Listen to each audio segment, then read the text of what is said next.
वैसे आपको बता दूं वो शूटिंग कर रही थी और शूटिंग से सीधे आई है। वो भी हमारी फिल्म है तो मैं कुछ कह भी नहीं सकती। अगर किसी और की भी होते तो भी क्या कह लेते।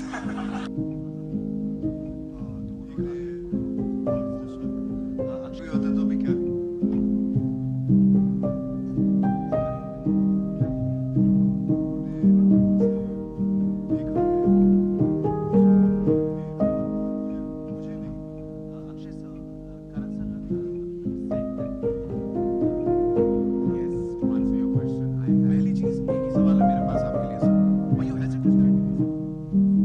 अगर किसी और की भी होते तो भी क्या।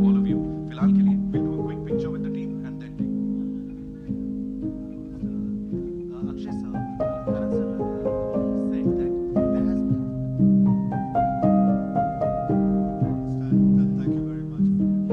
वो भी हमारी फिल्म है तो मैं कुछ कह भी नहीं सकती। अगर किसी और की भी होते तो भी क्या कह लेते। वैसे आपको बता दूं वो शूटिंग कर रही थी और शूटिंग से सीधे आई है। So I can understand and thank you very much. वो भी हमारी फिल्म है तो मैं कुछ कह भी नहीं सकती। अगर किसी और की भी होते तो भी क्या कह लेते। जलियांवाला बाग ये जो कहानी है it has a very special meaning to me. मैं पहले भी एक बार कह चुका हूं, अभी आप यहाँ फिर मैं दोहराना चाहता हूं कि मेरे फादर अमृतसर से हैं थे और मेरे ग्रैंडफादर ने ये जो जलियांवाला बाग का पूरा हादसा हुआ था तो उन्होंने इसे देखा है और वो उस वक्त थे और मुझे मुझे नहीं बल्कि मेरे पिता को बहुत कहानियां सुनाई थी इसके बारे में। मेरे पिता ने मुझे सुनाई थी। तो ये जो कहानी है मुझे बचपन से इसके बारे में बहुत कुछ पता है। तो it holds a very special thing with me.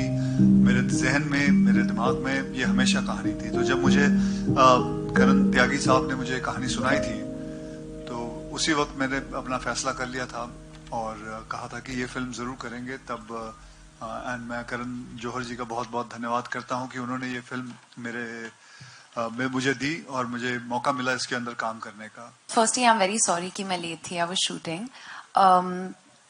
When I read the script only, बहुत visceral reactions आ रहे थे. You know, everything was very emotional. बहुत सारे questions थे कि सच में ऐसा हुआ है. I'm not sure कि if they were arrested or no. पर जब हमने history में पढ़ा था, इतने सारे details कभी नहीं थे. You know, शायद एक death count दी थी. हमें पता भी नहीं कि वो right है कि wrong है. तो हमने briefly पढ़ी थी history में. पर when I read the script and when I heard the script, मुझे बहुत सीखने को मिला इससे.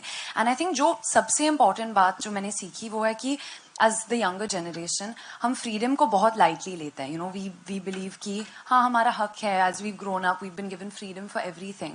But when I read this script and I was a part of this film, मुझे वो weight लगा. You know, जो sacrifices हमारी freedom के लिए जो पहले लोगों ने किया था, I really felt the weight of that, and I really understood that. And I don't think I'm the same person after being a part of this film. There are various times that I've heard stories that are true stories of valor and bravery, of unsung heroes, of stories embedded in the archives of history that haven't been portrayed on celluloid.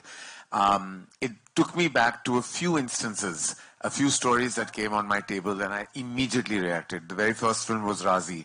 I still remember the brave story of Sehmat, who actually fought an unsung battle, a story that you did not hear of.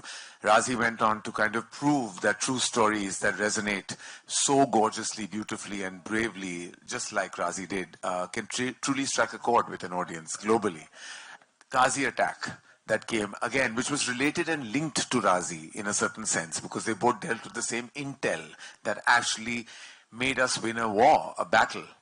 Kesari, the very first Kesari, the brave battle of Saragiri, where actually 21 valiant and brave Sikh soldiers fought till the evening, a battle that people thought would end in seconds and minutes, but went on till the evening because of the bravery, the valor.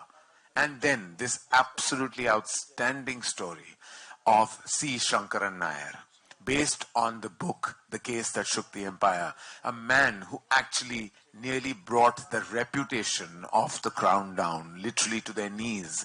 A battle we didn't know about. We knew the massacre, but none of us knew the truth, that behind the scenes there was this brave battle fought by this brave man.